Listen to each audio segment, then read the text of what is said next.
Hydrochloric acid is an example of a strong acid, and sodium hydroxide is an example of a strong base. Let's say we are titrating an unknown concentration of hydrochloric acid with a known concentration of sodium hydroxide. Let's say it's 0.20 molar. Because we know the concentration of sodium hydroxide, we call that the titrant. And because we don't know the concentration of hydrochloric acid, we call that the analyte. And when our strong acid, hydrochloric acid, reacts with our strong base, sodium hydroxide, the products are an aqueous solution of sodium chloride and water.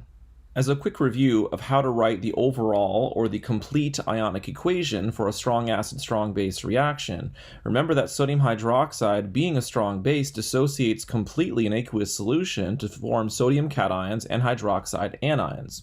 Hydrochloric acid, being a strong acid, will ionize completely in aqueous solution to form H+ ions and chloride anions. Sodium chloride is a soluble salt, so in aqueous solution, we would have sodium cations and chloride anions, and of course we'd also have water. When writing the net ionic equation, we cross out these spectator ions. So since we have sodium cations on the left and on the right, we can cross out the sodium cations, and the same with the chloride anions. So both of those are the spectator ions.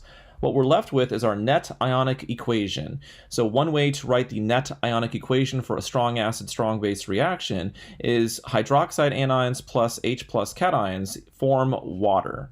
And our goal for the strong acid strong base titration is to find the concentration of hydrochloric acid using a titration curve. Let's say we do our titration and we come up with this as a titration curve. For titration curves, you put the pH on the y-axis and the titrant on the x-axis. So in this case, we're adding base to our solution of hydrochloric acid. And before we use our titration curve to find the concentration of hydrochloric acid, let's go through the titration curve and look at some particulate diagrams. And as we look at particulate diagrams, keep in mind they're just to help us understand what's going on in the actual solution. So they're just a representation. And we're also going to leave out water molecules for clarity purposes. So let's think about this point on our titration curve. So that's 0 milliliters of base added, meaning we're starting only with hydrochloric acid. So there are 2 H+ particles and there are 2 chloride anion particles. Next, we add in some sodium hydroxide. So the sodium cation is this purple sphere right here, and the hydroxide anion is over here as well. So we add in some sodium hydroxide to our solution of hydrochloric acid, and for the hydroxide anion, that's neutralized by one of the H+ ions that's present.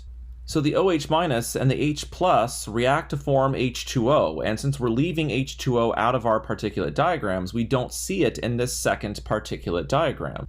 What we do see in this second particulate diagram are the chloride anions that were initially present, so here they are, and the other H+ ion that was initially present, and the added sodium cation. And since there's still an H+ cation left in solution, we haven't neutralized all of the acid that was initially present.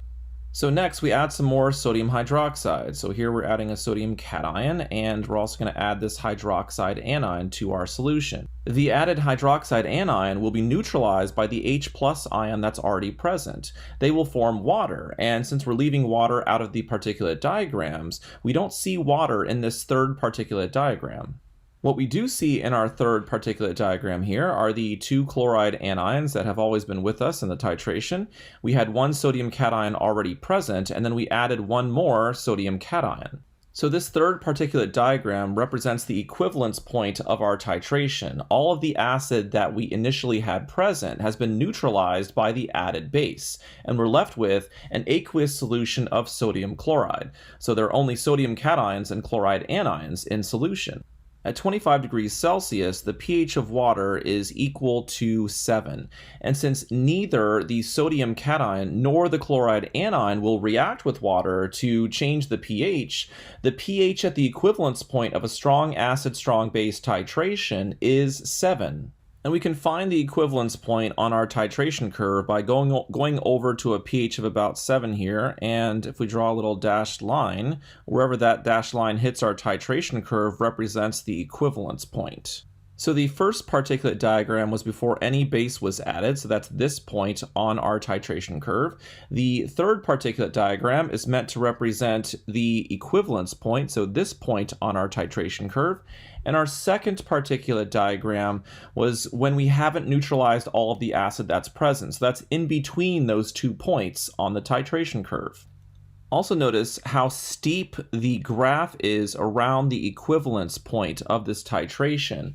Therefore, adding very small amounts of base around the equivalence point causes large changes in the pH of the solution. Let's go back to our particulate diagram at the equivalence point, and let's add some more sodium hydroxide.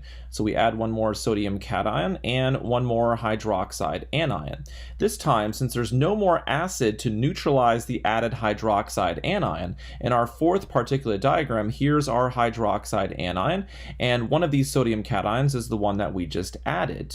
And we still have the chloride anions and the sodium cations that were present at the equivalence point. So this fourth particulate diagram represents the titration after the equivalence point when we're adding excess base. And we can see on our titration curve, as we continue to add excess base, the pH keeps increasing.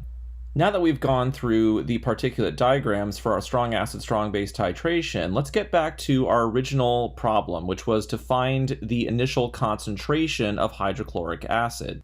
And we can do that by figuring out how many milliliters of base were added to get to the equivalence point.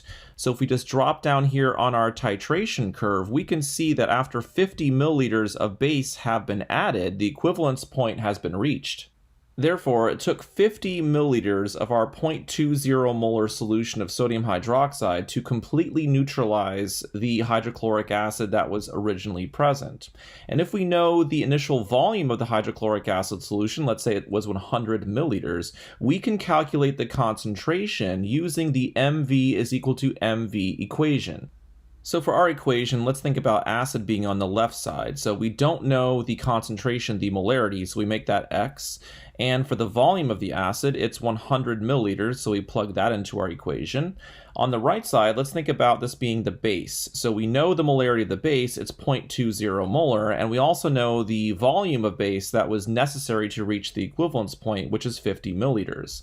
Solving for X, we find that X is equal to 0.10 molar, so that was the initial concentration of our hydrochloric acid solution. And notice on our titration curve, remember we started with only hydrochloric acid, so we start with a very low pH if we're titrating a strong acid with a strong base. As we add more and more of the strong base, the pH increases. We've just looked at the titration curve of a strong acid with a strong base. Let's compare that titration curve to this one, which is the titration of a strong base with a strong acid. Since we're starting with a strong base, notice how the initial pH is very high. And since we're adding acid, notice down here on the x-axis, it now says milliliters of acid added.